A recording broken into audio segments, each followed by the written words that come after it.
folks, AJ the CEO here, and I've been hinting to this, and I kind of think it's about time to actually say something about it.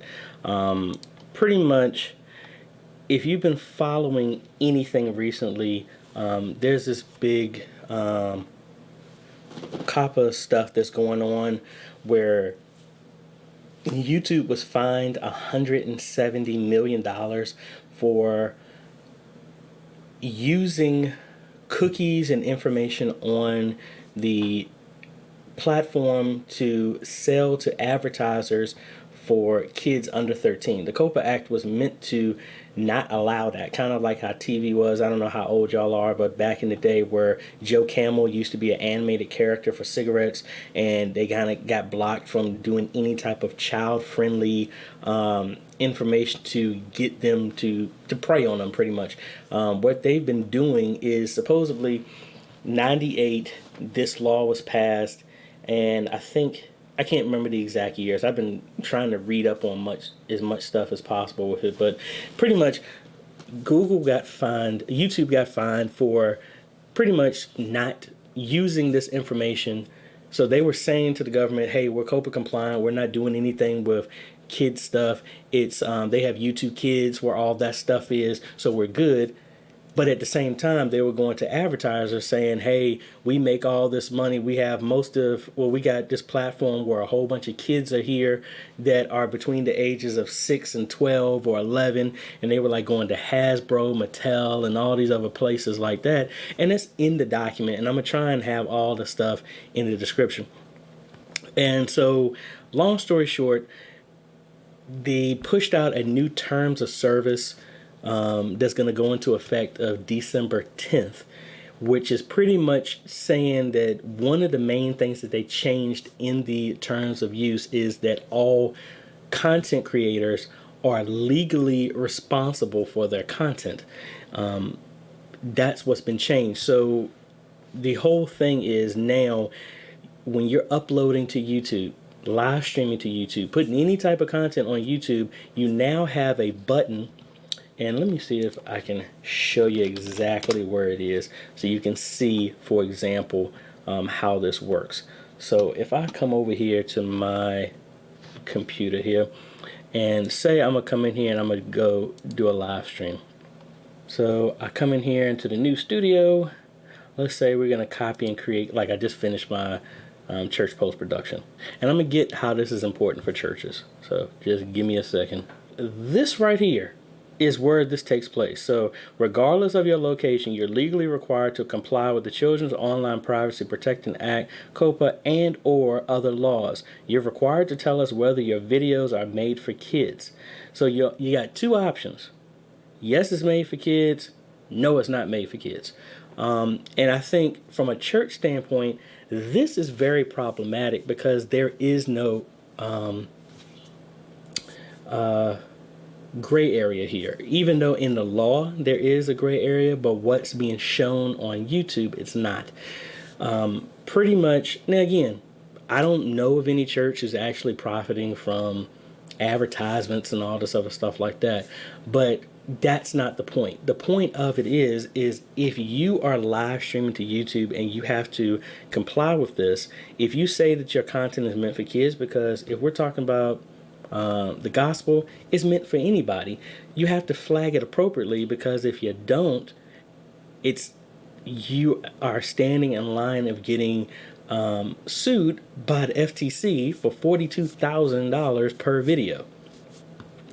And I mean, I think it's crazy. And I know I talked about this a long time ago. We were talking about technology and helping using it inside the church. And it's this, if you don't act on it now, while it's free, some people are going to swoop in, start changing some laws and making it more restrictive and doing all this other crazy stuff. Now, I'm all for protecting the kids. I mean, I have my daughter here. When she's on YouTube, she uses YouTube Kids. I don't let her use the regular YouTube. Or I have Disney Plus with an account locked down to where it's only showing her stuff age appropriately. But what's happening is, and again, this is a good and bad thing, parents are letting their kids go buck wild on YouTube and get access to anything. Now, I don't agree with that, but who am I to tell you how you can raise your kids? I wouldn't want nobody to tell me how to raise my kids. And I think that's the issue. This is not giving any type of stipulation of, okay, maybe the kids are watching stuff that's inappropriate, but they're sitting with the parents. I guess my issue is that I don't like restriction in any way. I know what my content is. There's a whole bunch of other content out there that I don't agree with, but it's free speech. They can do whatever they want to as long as it's not tearing people down and it's hate speech and all this other stuff like that. Just trying to hurt and stuff like that to people. But in here, it's just kind of messed up because from a church standpoint, literally, if we want to put stuff out here, we have to limit or we have to flag our stuff appropriately. And I know I'm rambling a lot because I have a lot of things in my head. I should have wrote this down, but I just want to be raw with this. The main issue is if you flag your stuff as saying it's for kids, what's going to happen is the comments are gone. You can't save these videos in a playlist. They don't come up in recommendations. They don't come up as suggestions. And literally the only way anybody's going to know about it is that you have to share that video out with everybody else. People can't just naturally come and find this organically. That's one thing.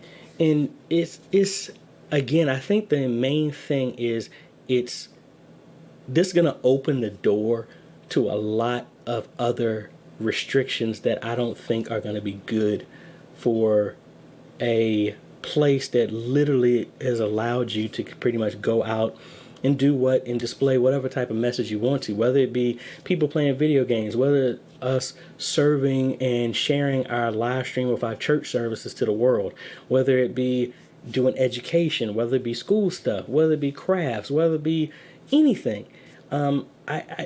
I'm all about protecting the kids, but I think this law is going a little bit too far. Not a little bit, it's going too far. And I just want to say what's been going on is a lot of people on YouTube are making comments about it, but I haven't seen that many comments coming out about it from a church standpoint where if any church is using YouTube as leverage to spread their message of their church. And from a church standpoint, just like anybody else on YouTube, we can't put our heads in the ground and hide and think that this does not apply to us, because it does. If we are out here sharing our message, last thing we need is for government to come in and tell the church what they can't do content about, or restrict the content that the church decides to put out or any other person decides to put out. The main issue is that people were preying on kids to make money. That's what the issue is. But to resolve that, it's like, because what it comes out, it seems like because we got hit, we're going to just hit everybody else who ain't even close to being in line with what the problem is. But what we need to do is actually say as much. We just can't have people who don't know nothing about technology making rules about technology, which is hindering everything. I mean, it's almost like saying, hey, you can use that flashlight, but you need to pay $10,000 to change the batteries. I mean, just something crazy. It's about people who are not relatable or not aware of the technologies. And these rules were based off of stuff like in 98. Like, I mean, I can't even, I need to pull it up and list it in here, but I've read it so many times to where they deem certain stuff child friendly if you're talking in a way that children can understand, if they have themes that kids might like, if you're using words like cool or whatever. I mean, seriously, that's in the description, that if you're using language like cool or something like that, you could get flagged. So the idea is if you flag your stuff as not for kids, but then the AI, the computer that's scanning all these videos that has no conscience, can't read into content, decides to flag it, your church has the possibility of getting hit with $42,000 per video. I don't even want to get into the fact that if they actually did that, I mean, the courts would be backlogged for decades to being able to try and handle stuff like that. And I don't know what regular content creator or church can handle.